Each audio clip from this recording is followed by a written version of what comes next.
Subscribe to BISBO and press the bell icon. See boring news turn into enjoyable stories. Welcome to the world of intrigue. But hey, financial intrigue is not so much fun, except that all the places where people park their money in are super beach towns. British Virgin Islands, BVI, Belize, Bahama, Bermuda, Cayman Islands, Panama, Seychelles, Samoa. Every few years, there is a leak of financial information, often by an anonymous whistleblower, who reveals to the world how the ultra-rich stash away their money in offshore tax havens. In 2011, it was the stolen HSBC list of 700 Indian account holders. Then the next year, 500 rich Indians were named in the Panama Papers, including Amitabh Bachchan, Aishwarya Rai, Ajay Devgan, and Bal Thackeray's daughter-in-law Smita Thackeray. 18 months later, it was the Paradise Papers with names of over 700 Indians led once again by Amitabh Bachchan along with the exiled businessman Vijay Mallya. Now it's the Pandora Papers. The obsession with P is like Karan Johar's K obsession, with a star cast to match.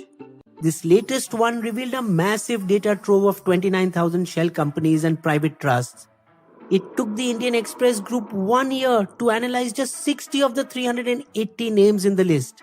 One of whom was Anil Ambani, who with his representatives borrowed and invested $1.3 billion, almost 10,000 crore, through 7 offshore companies between 2007 and 2010. Alas, those were the days when he was among the 10 richest men in the world. But the timing of the revelation was ironic. In 2021, just when he had declared to a London court, "My net worth is zero." The papers also revealed Sachin Tendulkar and his family owned shares worth 60 crore in a BVI company since 2007. Jackie Shroff, the only Bollywood name in this list, had invested in a New Zealand company having a Swiss bank account and a BVI company. Mentioned too was Rajiv Gandhi's friend and fellow pilot, the late Satish Sharma, who hid from the election commission that his family benefited from a foreign trust while he was still minister in 1995. However, while all these appear scandalous at first, they may not necessarily be so. Anil Ambani had companies all over the world, and it was perfectly legal for them to invest in any asset, business or personal. Tendulkar's and Jackie's in-laws are foreigners, as is Satish Sharma's wife, so there is no bar on them to set up a foreign company or to benefit from one. Neither are they fugitives from the law, nor have stolen public money. Unlike Nirav Modi, who set up a series of shell companies specifically to hide the siphoned money, or the lesser-known Lalit Goyal, who the Pandora Papers show diverted $77 million of homebuyers' funds into 4 of his trusts in the British Virgin Islands, and was fortuitously arrested at Delhi International Airport in the nick of time, just as he was trying to flee the country. Today I want to explore a little more of Ticker Tape, the stock analysis platform we had introduced you to last week. It so happens that the day we are making the video, the Nifty has fallen 468 points or 2.66%. So if we search the various Nifty indices, what we see is that the Nifty 100 has fallen more, the 200 has fallen more than the 100, and the 500 has fallen still more. What we are seeing is that the further one kind of goes away from the Nifty, the greater the fall. Sector-wise, we see the auto industry has mirrored the main Nifty, IT has had it real bad, FMCG has fallen less, metals and realty are very volatile and are big losers, as is media. But banks and pharma fell significantly less, with private banks being the most resistant to the fall today. So let's see what Ticker Tape has to say about this. First, just as we found out, it's low risk. We see that 93% of this index is made up of just 4 banks: Axis, HDFC, ICICI and Kotak. Among the others, there are a few surprises, with one stock even going up. Now let's see if there are any bank ETFs. Bingo, there's just one actually. And it's mirroring the bank sector, and it says so on the left under tracking error.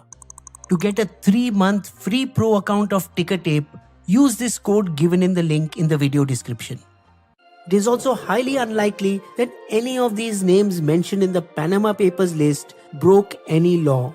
However, this leak is different from earlier leaks because it showed how the rich have found newer, more secure ways to safeguard their wealth. When Indians first started sending their black money abroad in the 1960s and 70s, almost all of it was sent by Hawala or trust. Accounts would be opened in Switzerland and cash simply deposited, no questions asked.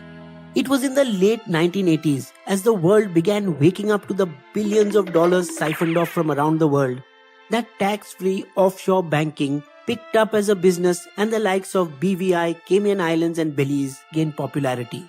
Accountants registered multiple companies with cross-holding in different offshore countries, making it difficult for authorities to trace money trails. Now the Pandora Papers have gone a step further by adding layers of trust structures on top of already complicated company structures. In a company, the shareholders are owners and if caught with black money are liable. But in a trust, a banker in an offshore jurisdiction runs the trust as an admin for the benefit of beneficiaries who are not owners, at least on paper. But all this subterfuge was not enough to save 80-year-old Renu Tharani, the only known case of prosecution for black money, who in July 2020 was ordered by the income tax to pay penalties and taxes on 196 crore parked in HSBC's Geneva branch since 2004, making a mockery of her plea. I'm just a beneficiary and don't know who gave me the money. She is not Mother Teresa that some unknown person will give her $4 million just like that. Aishwarya Rai too was recently questioned by the ED over allegations of illegally keeping money in an offshore company set up in 2004. But with the cat suit she wore for questioning, we are pretty sure she will come out without a scratch, just like in Dhoom 2. Under Indian laws, registering a trust or a company abroad is fine. Not informing the tax department is not fine, something which Mrs. Tharani did not do.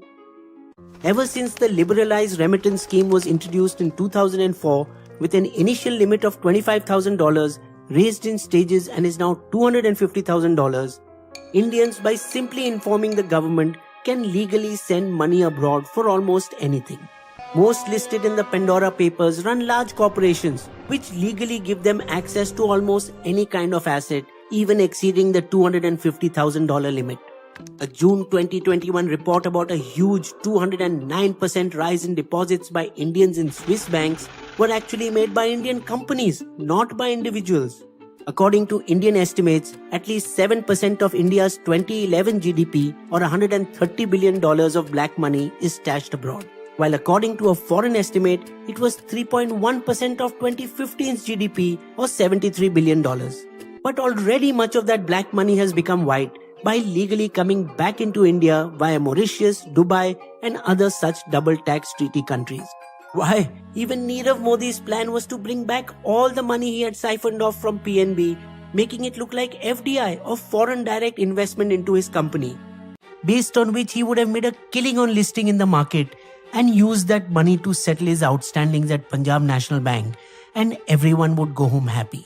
It was a perfect plan.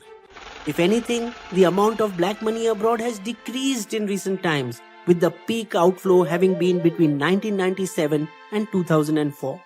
Even the Minister of Finance seemed to confirm the meager amounts tax sleuths collected.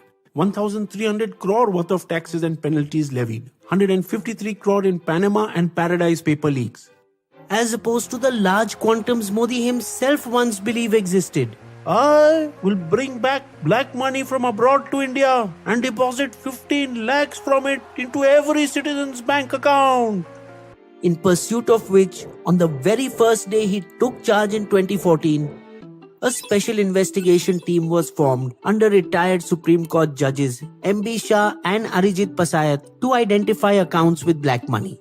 The government's own 2014 study by 3 separate agencies revealed that 90 to 97% of black money lies within India. This study, commissioned by the then Finance Minister Pranab Mukherjee in 2010-11 under the UPA 2 government, landed on Modi's desk in his first few months as Prime Minister. Supposedly, this report convinced him to demonetize in November 2016 in an effort to flush out accumulated black wealth within the country. However, before doing this, he tried to bring some of the wealth into government coffers by announcing an amnesty scheme at a high 30% tax and 30% penalty for anyone who had undisclosed foreign assets. Not surprisingly, hardly 4,000 crore worth of income was disclosed and just 2,500 were got in taxes.